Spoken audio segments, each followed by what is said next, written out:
Le parc national de Niokolo-Koba est situé entre les régions de Tambacounda, Kédougou et Kolda. Ce patrimoine mondial de l'UNESCO est d'une importance biologique, écologique remarquable. Le Niokolo-Koba est un site patrimoine mondial d'abord, parce qu'un parc à haute intensité de biodiversité. Une forte richesse biodiversité dont on compte, pour quelques exemples, 80 espèces de mammifères, 300 espèces d'oiseaux, plus de 60 espèces de poissons. Donc c'est une zone où il y a beaucoup d'animaux, une forte densité de biodiversité. Et 1500 espèces de plantes à fleurs, on les retrouve ici à l'intérieur du parc national de Niokolo-Koba.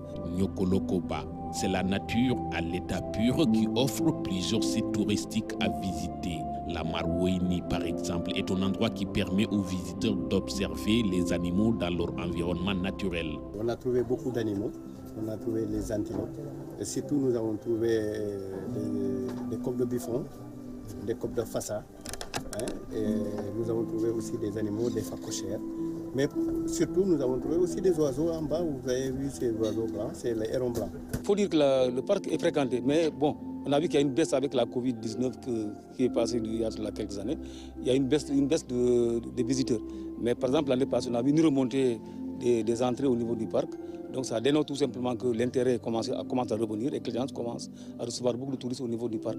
Cet intérêt des visiteurs se mesure bien sur le terrain, car depuis la fin des confinements dus à la Covid-19, les touristes étrangers sont de retour dans le parc.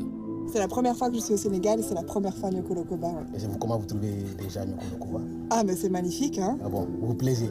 On se plaît, c'est rempli de nature, c'est très relaxant et en même temps c'est proche de l'environnement naturel, c'est très bien. C'est ça que vous recherchez, vous? Oui, tout à fait. Okay. Déconnexion. Une déconnexion, relax et puis la beauté. J'aime trop et puis c'est pour ça que je fais découvrir à mes amis. C'est la deuxième fois que je ramène des gens au Sénégal pour faire découvrir. Et voilà, c'est important quand même. Là. On est parti du froid de la Belgique pour venir au chaud ici au Sénégal, on aime ça. Cette période hivernale est particulièrement appréciée des touristes occidentaux. À Simenti, par exemple, cette famille belge vient d'arriver. Alors, ils nous ont expliqué que c'était la seule période où c'était possible de visiter, parce que soit avant il y a trop d'eau, soit après il fait vraiment beaucoup trop chaud, si j'ai bien compris. Donc c'était le bon créneau pendant les vacances scolaires. Le climat ne dérange pas trop? On a chaud, mais ça va. Ça va. Les enfants, ça a chaud aussi. Ça va, ça dépend. On va manger, on va faire une sieste, on va retourner aller voir les animaux dans le parc. La panthère, l'éléphant, le scorpion, le serpent, le lion et les singes. Malgré son importance, le parc national de Niokolo-Koba est aujourd'hui confronté à plusieurs difficultés qui menacent sa faune et sa flore. C'est dans tous les parcs du monde. Hein. Il y a le braconnage, effectivement, mais on a développé des stratégies qui nous permettent un peu de réduire un peu cette pression au niveau du parc.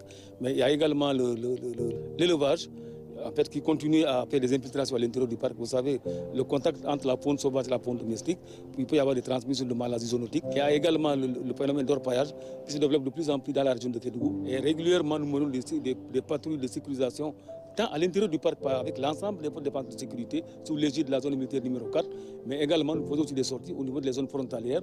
Sites touristiques, variétés culturelles, artistiques, linguistiques, les potentialités touristiques du Sénégal oriental sont diverses et variées. Aujourd'hui, les acteurs du tourisme sont convaincus que la promotion de cette destination peut faire du tourisme le moteur de l'économie locale.